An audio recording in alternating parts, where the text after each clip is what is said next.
Hi guys, in today's video, I want to show you how I took a pile of scrap lumber and built a clean and aesthetic looking fence for the backyard, which is going to help in adding a ton of depth and dimension. And before we get started, if you're able to like the video, I would really appreciate it. It helps me reach DIYers from around the world. And if you haven't subscribed yet, I have a lot of DIY projects planned for the future, which you might want to check out. Let's go take a look at how I built the fence. Here's the pile of lumber that I want to use for this fence build today. And I have 6 of these 10-foot 4x4 posts, which I plan on cutting in half so that I have a number of 5-foot fence posts. And I'm going for about a 3 to 4 foot fence, somewhere in that range. And I actually got this lumber from my rental property because I had built wooden carports for the tenants for each of their vehicles during the hot summer. But over the course of a couple of years with some really powerful windstorms, it actually kind of tore them apart. So I said, hey, let me reuse this wood. It's still quality. It's only a couple years old. So I'm going to build it into a fence and we'll repurpose it. Now let's take a look at the backyard. I'll show you where I want to put this fence. I have a massive 1/3 of an acre backyard and there's a lot of room to cover. I could put a fence really anywhere, but my plan is to put the fence along this end of the basketball court here where I planted these 5 trees. I have 2 queen palms right there and then 3 fan palms at the end. So I'm thinking that it would be nice to put a aesthetic fence across the backside here for a couple reasons, which I'll explain. So there's a few reasons why I want to put a fence here just in this dirt patch between the court and these new trees that I put in. These trees are very immature. That'll take a few years at least to become really stable and strong. So I want to make sure that I protect them. And if you notice, I also have irrigation line running. And of course I could bury it, but this type of pipe does not really like to stay buried. So, and then the last reason would be that if a basketball bounces and comes to the backside of the court, you don't want to have to chase it, through the rest of the backyard. So it'll serve a few purposes in protecting the trees, the irrigation line, and then kind of used as a basketball stop. So first step of any fence project is measuring and then figuring out where you're going to put the post holes and then digging those holes. And luckily it's been raining out here, so the ground should be nice and soft, hopefully. But I'm going to get started on that. I'm thinking about 5 or 6 posts, and then we'll put some type of, cross beams. I'm not sure if I'm going to do an X pattern or, just straight across parallel. But I've done another fence like this in my other property, so I'll show you guys a quick picture of that. But now I just need to get started on digging some holes.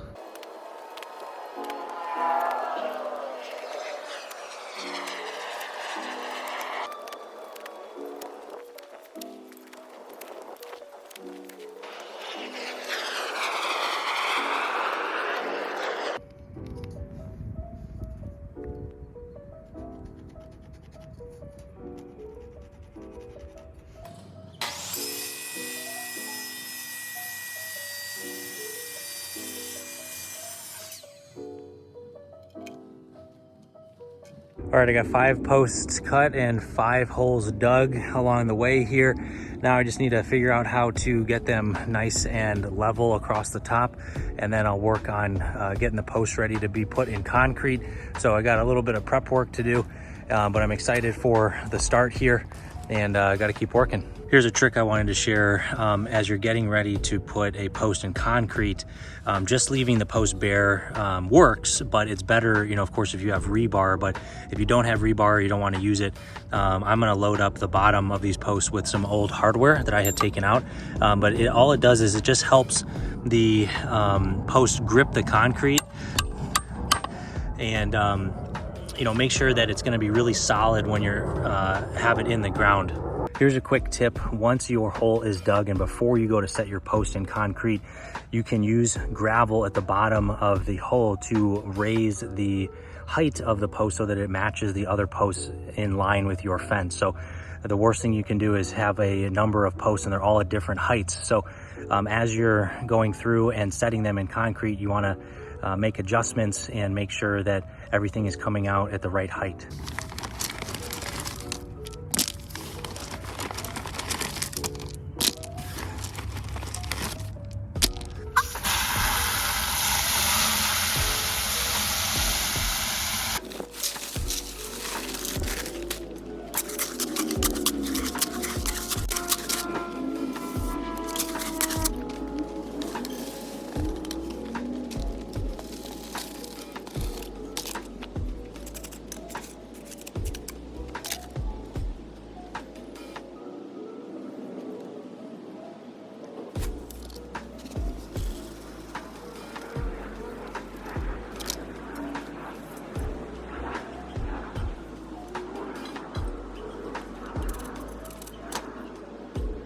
Okay, I got 2 posts in concrete, this one and then this first one down here, and I'll show you how I'm gonna level each post so that each one comes out at not only the right height, but you know, level across the top, so we have a nice clean looking fence. But I took a 2x4, and you can tell right here it's just a little off, which means that this post needs to come up just an inch or so, and then I'm going to repeat the process on that one and that one and that one.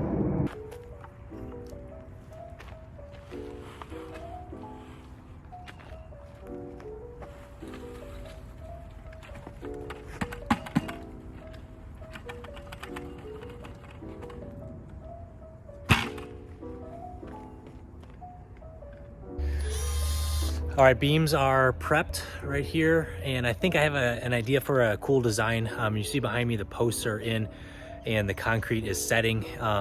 We're basically ready to, you know, put the beams across the posts. So I'm gonna get started on that, on measuring and making sure that they come out really tight against this fence line here. So let's get started.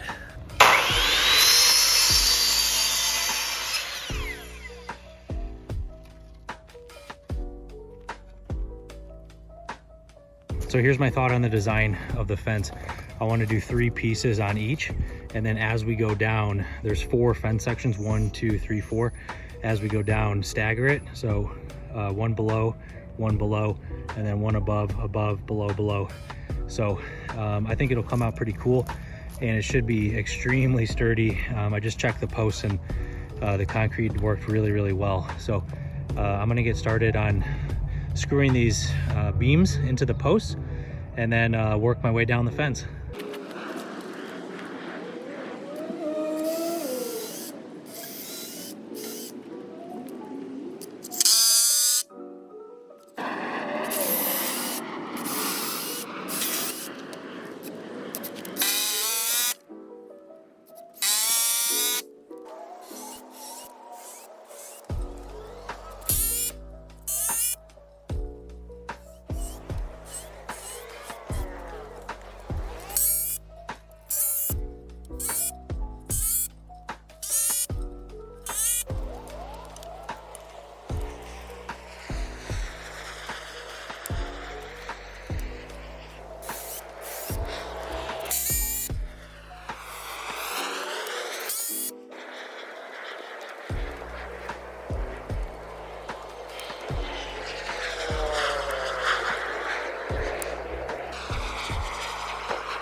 Now for this last section here, I'm actually gonna go on top of the last section.